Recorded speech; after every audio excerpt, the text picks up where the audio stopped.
Okay, I want to talk about a couple things that came in to begin the new year.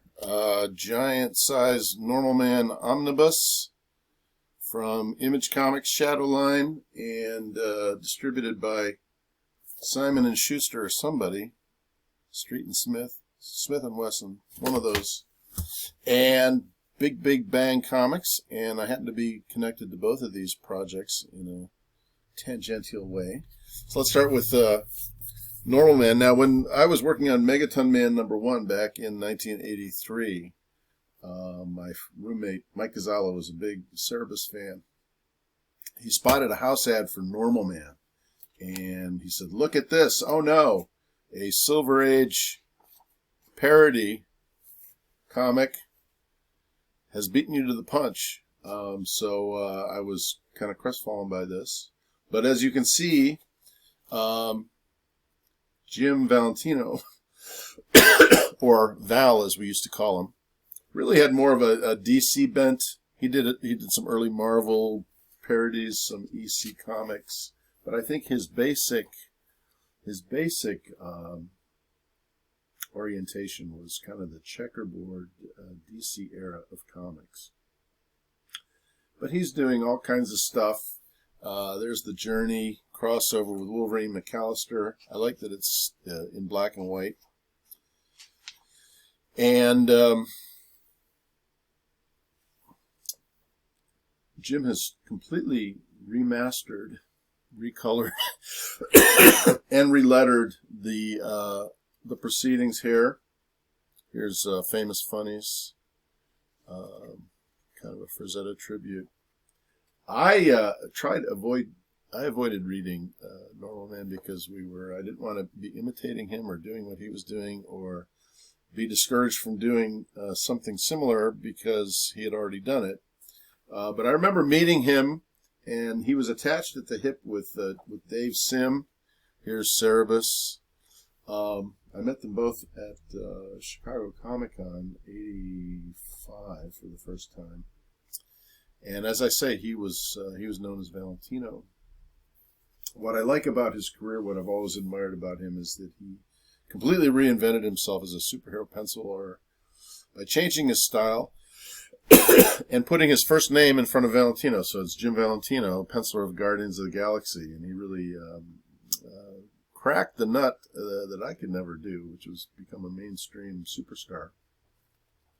But he always was eager to remind people about Normal Man and shove it in their face as often as he could. Remember this? Remember when I did this silly parody comic and you gave me bad reviews and now I'm a hot Marvel artist?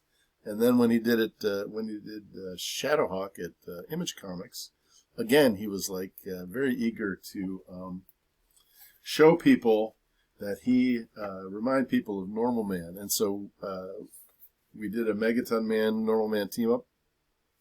Again, this is entirely Jim. This is entirely his doing. He took this artwork. I remember him taking this around at a convention. I forget which one, but he had Scott McCloud actually draw Zot. He had Dave Garcia draw Panda Khan, Reed Waller drawing Omaha the Cat Dancer, Jeff Smith drawing his characters, Mike Allred drawing Madman, there's Bone, Bob Crabb doing Junior Jackalope and the Squirrel, and so on and so forth. You got everybody, and there's Larry Welts doing Cherry Pop Tart. I did my stuff. I can't remember where I drew this. I think I might have drawn this at the convention. But anyway, Jim is the one who trucked this all around, got everybody to do their characters. Here's some of my splitting image characters up here. So it's tied in with that series. Bob Burden and Larry Martyr were in on the ground floor, and Bob did his own lettering, kind of the Cray lettering style. I did my lettering. I did most of the lettering in here, and then here's Larry Martyr's lettering. The rest of the complete Normal Man is totally relettered, recolored, remastered at great expense. Jim's losing money on this project, in all probability, but he was losing money on everything. He lost money on the Normal Man, Megaton Man special too. So it's never been a profit center. It's always been a labor of love with Jim. Here's Profi, or no, that's Mr. Spook on top of Megaton Man's head. This is my Understanding Comics parody with Scott McCloud, which I wrote this page. Very proud of that. Very proud of the satire. But a very nice package. All the covers, all the house ads, all of the letters page ads, even the telegraph wire cover. So very nice package. Then, of course, this came in the mail, and these both came like in a day apart. This is Big Man Comics. Another story to tell. Gary Carlson, when I was working on Megaton Man #1, I contracted with Kitchen Sink Press, and we saw this house ad concerning this character named Megaton.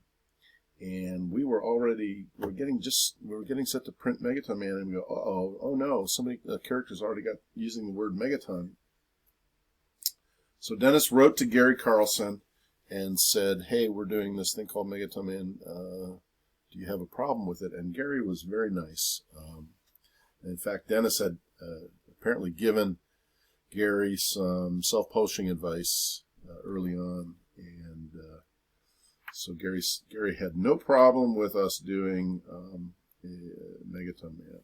And otherwise, I don't know what I would have called the character, Mighty Man or something. So this is my pinup, recolored. It appeared in black and white originally in 1985. There's my cribbed signature back in the day.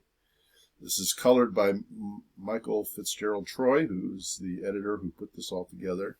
And I have to say, he's done a marvelous job here. You can watch his video talking all about it.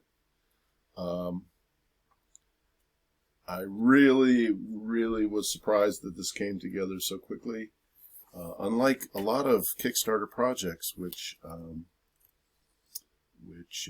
languish and it's like herding cats.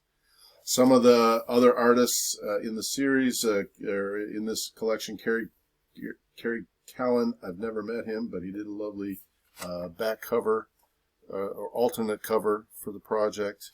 Nick Cagnetti, I know from Pink Lemonade. I've done some collaboration with him. He's the sweetest kid in the world. Wonderful talent. This is his process. And where's his... I'm flipping through some really good stuff here, but where's Nick's? It's up front here somewhere. No, maybe.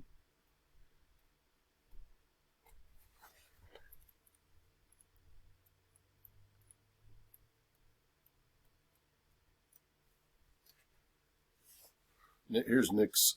He's a brilliant colorist. He showed me, got to meet him and his father and his writer collaborator, and Nick showed me his layering process on his iPad. He's just a genius with color, on top of drawing and writing. Pink Lemonade. There's a page in here in the back. I haven't read it yet. Talking about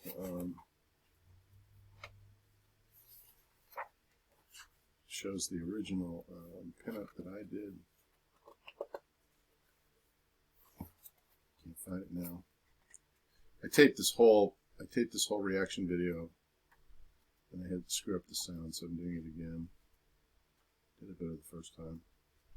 There we go. So here's the original 1985 pinup. Here's stuff about me. So very nice. I hope this bodes well for my own projects this year. We're doing a complete Megaton Man collection through Fantagraphics, Volume 1 of 2. And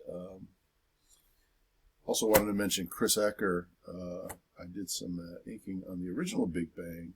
I did some Ultraman inking, and I think I did some Night Watchman inking with Chris over the years. Chris was great because he also did a blurb for Megaton Man #1 way back in the day when he was manager of the Schaumburg Moondogs location. So Gary Carlson, Chris Ecker, Big Bang Comics, great tribute by Michael Fitzgerald Troy, and thanks to Eli Schwab for sending me a nice copy. Cosmic Line Productions, I got a nice little sticker with a shiny coating. And thank you to Jim Valentino for sending me a Normal Man omnibus, and look for those, and thanks for watching.